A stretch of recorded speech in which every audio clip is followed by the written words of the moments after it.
And the race is on. Moraita, Gallo de Arlo, Tiger Moon running in fourth by Daral Goldmine rushing up Nabreka.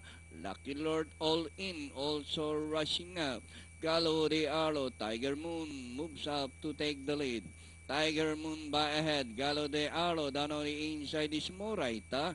Goldmine is racing forward by Daral Nabreka, and all in is running in six by half a length.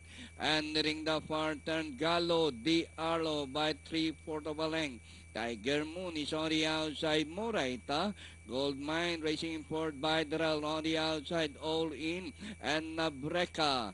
And nearing the last 450 meters more to run, Tiger Moon regains the lead from Gallo de Arlo. Goldmine down on the inside as they race the final corner. Tiger Moon by Hapaland, Gallo de Arlo, Goldmine, and on the outside, Moraita, Nabreka, all in, and Lucky Lord.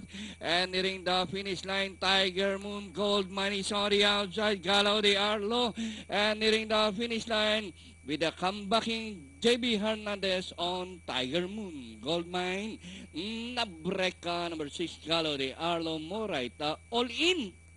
Lucky Lord.